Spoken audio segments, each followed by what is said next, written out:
Olá, pessoal! E não é que essa minha alergia, essa tosse, tá querendo fazer eu parar de resolver as questões com vocês? Não paro. Voltei. Eu disse que faltavam duas e nós vamos até o final. E a gente tem uma parte 3, não tem problema nenhum. Vocês vão estudando, vão grifando, vão ouvindo, vão relembrando e tô aqui de novo. E eu vou fazer as duas últimas questões com vocês. Vamos lá, firmes e fortes, hein? Olha só. Essa questão trata no seu mérito aqui denunciado, sobre a regime de bens e a comunicação ou não desses bens quando do divórcio, tá bom? Então vai dizer o examinador lá pra gente o seguinte: Aldo e Mariane são casados sob o regime da comunhão parcial de bens, desde setembro de 2013. Pausa aí, já pega seu vadimécum, comunhão parcial de bens, comunicação dos bens. Já grifa 1659, 1660 do Código Civil, tá bom? Em momento anterior ao casamento, palavrinha-chave aqui, o Rubens, que é pai da Mariana, doa um imóvel à filha. Tudo bem isso? Tudo bem. Desde então, a nova proprietária acumula os valores que lhe foram pagos pelos locatários do imóvel. Então, ela pegou o imóvel que o pai dela doou para ela antes do casamento e alugou. E foi acumulando esses aluguéis. Lembra? Lê o enunciado como se alguém estivesse contando para você no seu escritório. Ó, profetiza seu escritório. No ano corrente, alguns desentendimentos fizeram com que Mariane quisesse o quê? Divorciar do Aldo. Para isso, ela procurou você, advogado, advogada, ó, pega essa carteira na mão, e informando que a soma dos aluguéis que lhe foram pagos desde a doação somavam 150 mil. 50 mil ela oferiu, ela ganhou antes do casamento, o restante depois, ou seja, 100 mil depois, né? E ela relatou ainda que o imóvel atualmente está vazio, está sem locatário. Ela pergunta, doutor, e agora? Né? Como que eu faço diante de um divórcio? O que ela quer saber? Como é que eu partilho esses bens? Olha só. O que nós vamos observar? E até aqui para a gente ser bem direto. O que nós temos de correto neste caso em que há frutos percebidos durante o casamento de bens particulares?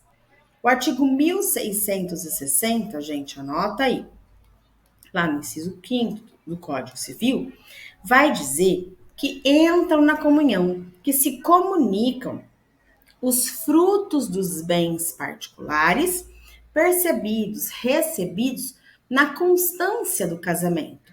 Esses se tornam bens comuns, tá? Então, dos 150 mil, nós vimos que foram oferidos antes do casamento 50 mil.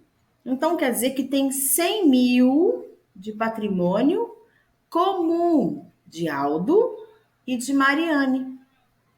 E como é que ficaria, então, a divisão de bens? A letra A fala que, quanto aos aluguéis, o Aldo tem direito à meação sobre o total dos valores? Não, tá? Ele vai ter direito, de acordo com 1660, à meação do que foi auferido, do que foi depositado na conta de Mariane durante o casamento. E aí o probleminha nos diz que tem 50 anos, então, sobre 100 mil. A letra B diz o seguinte: tendo em vista que o imóvel locado por Mariane é bem particular, é verdade, os aluguéis não se comunicam com Aldo? Não na totalidade, mas aqueles auferidos na constância do casamento, então da data do casamento para frente, aqueles 100 mil que foram oferidos até o divórcio, este sim, estes se comunicam e o Aldo tem meação. Letra C. Aldo tem direito à meação dos valores recebidos por Mariane durante o casamento a título de aluguel. Sim, tá certo, tá? Então, ele tem meação daquilo que ela recebeu durante o casamento a título de aluguel. Tá perfeita, a letra C está correta. E a letra D, ela diz o seguinte. Opa, deixa eu mudar aqui. Ah, errei, gente. O Aldo faz jus à meação tanto sobre a propriedade quanto aos aluguéis? Não, não é verdade, tá? O Aldo ele tem direito de meação apenas sobre os aluguéis auferidos durante o casamento. Ele não tem meação sobre a propriedade do bem que Mariane recebeu em doação antes do casamento. No caso do divórcio, ele não vai ter meação sobre esse bem, que é considerado um bem particular. Ah, professora, eu quero rever então aquilo que comunica e aquilo que não comunica. 1659, 1660 do Código Civil. Certo? Muito bem. Vamos para a nossa última questão, então? Vamos lá. Deixa eu descer aqui. Salomão, solteiro, sem filhos, 65 anos, filho de Lígia e Célio, que faleceram recentemente e eram divorciados. Então, Salomão tá sozinho aí, né? A gente pega Salomão aqui. Salomão. Ele não se casou, ele não tem descendentes, ó, sem filhos. 65 anos, quer dizer, idoso, já liga a caixinha aí, ó, mais de 60, ele é idoso. E ele é filho da Lígia e do Célio, que faleceram. Então, você vai lá para a ascendência dele de primeiro grau, pai e mãe falecidos. Faleceram e eram divorciados, isso mesmo. Ele é irmão de Bernardo, 35 anos. Então, ele tem um irmão aqui, um irmão, né, um parente colateral de segundo grau, bem-sucedido, filho único do segundo casamento de Lígia. Então, veja, ele é um irmão unilateral, eles têm a mesma mãe. Tudo bem. Em razão de uma deficiência física, o Salomão nunca exerceu atividade laborativa e sempre morou com o pai Célio até o falecimento deste, tá? Então, eles eram divorciados, a mãe do Salomão casou de novo, teve um outro relacionamento, teve um filho lá que é irmão dele, o Bernardo. E ele ficou com o pai até o pai falecer. Ele tem uma deficiência física, não trabalhava, era dependente do pai, né? Com frequência, o seu primo Marcos, comerciante, grande amigo, o visita. É um primo que visita ele. Com base no caso apresentado, assinale a opção que indica quem tem obrigação de pagar alimentos para Salomão.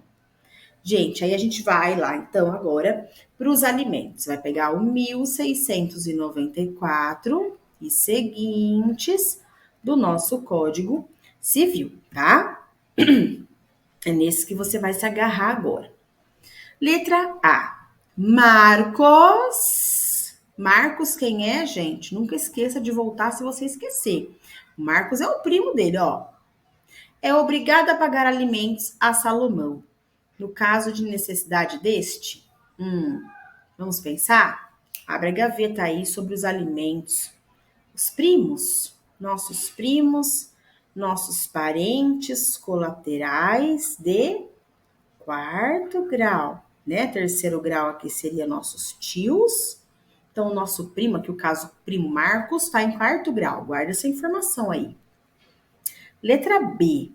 Por ser irmão unilateral, Bernardo não deve, em hipótese alguma, alimentos a Salomão. Mas, só porque ele é irmão unilateral, tem a mesma mãe, não é irmão, não é parente em segundo grau, ele é, né, gente? Então, essa letra B aqui, ó, furada, hein? Ele é irmão. Letra C. Bernardo, no caso de necessidade de Salomão, deve arcar com alimentos. E letra D. Bernardo e Marcos deverão dividir alimentos entre ambos de forma igualitária.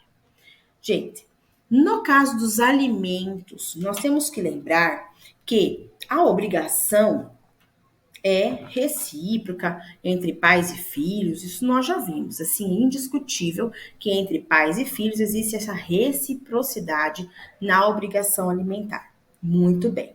Aqui nós estamos vendo que busca induzir você a responder o seguinte: o irmão tem dever de pagar alimentos ao Salomão na sua necessidade? E se você se atentar para o que diz o 1697 do nosso Código Civil, na falta dos descendentes e dos ascendentes, cabe aos irmãos os alimentos. E a lei diz assim, olha, os irmãos germanos ou não, ou unilaterais, né? Irmãos germanos, mesmo pai, mesma mãe. E no exemplo dado aí, no enunciado, ele diz que é irmão, né, do segundo casamento da Lígia. Então, é irmão unilateral. E está induzindo você a pensar, ah, não, mas eles não são irmãos do mesmo pai, não cabe. A lei não fez essa ressalva, gente. Ela apenas disse que, na falta de ascendentes e descendentes, cabe aos irmãos os alimentos, germanos ou unilaterais, tá? Então, o irmão dele, o Bernardo, o médico lá bem-sucedido, na necessidade de Salomão, seu irmão, sim, poderá ser chamado a prestar-lhe os alimentos. Ele tem legitimidade passiva para estar numa demanda de alimentos que possa vir a ser aí promovida por você, advogada em favor do Salomão, tá bom? Então, relembrem lá a matéria dos alimentos, pega o 1694 e seguintes, façam essa leitura que é de grande valia para você recordar o tema no que está dentro da norma, né, da letra seca da lei, como a gente diz, e não esquecer esses pequenos detalhes, não cair nessa pegadinha, ah, irmão unilateral, então não deve, o Marcos, os alimentos, eles vão até os parentes de segundo grau, são os irmãos, tá? Cabe aos irmãos. Então, a gente define que são parentes colaterais de segundo grau. E os primos já estariam lá em quarto grau, tá bom? Pessoal, eu vou parando por aqui hoje, mas eu vou voltar com outras questões, resolução de outras questões, outros temas para a gente discutir, para ajudar você a relembrar os temas importantes que podem rondar a sua prova do exame de ordem, na da graduação, de concurso público. Você que está aí querendo fazer uma revisão de conteúdo, isso é sempre importante. Estudar é maravilhoso, né? Estar em constante estudo vai te dar mais segurança. Não foi da primeira? Não tem problema. Insista, persevere. Jamais acredite que a primeira derrota que você encontrar é o seu fim. De jeito nenhum. Na próxima, você levanta a cabeça, foca no estudo, não desiste, porque eu acredito que vai dar certo. Você vai conquistar a sua vitória, a sua aprovação no seu tempo, no seu momento. O que você não pode? Desistir. Eu sempre digo para os meus alunos, eles sabem, desistir não é uma opção. Desistir não está nas regras desse jogo, tá bom? Fiquem firmes, estudem, se precisarem de ajuda, me sigam lá no Instagram, @prof.CinthiaPortes, se inscrevam nesse canal, podem me mandar perguntas, eu ajudo em tudo que eu puder para que vocês tenham sucesso e alcancem a aprovação, principalmente aí no exame de ordem, né? Fico muito feliz. Hoje mesmo, né, teve uma lista de aprovados, a gente vê o nome dos alunos e é uma alegria, nós passamos por isso. Eu falo que eu relembro a cada conquista de vocês, a minha própria conquista, e se eu puder ajudar vocês a também comemorarem esse dia tão especial, podem contar comigo, tá bom? Curte esse vídeo, compartilha, segue o canal, me segue no Instagram e vamos juntos estudar. Será sempre um prazer estar com vocês, pessoal. Até o próximo. Tchau, tchau.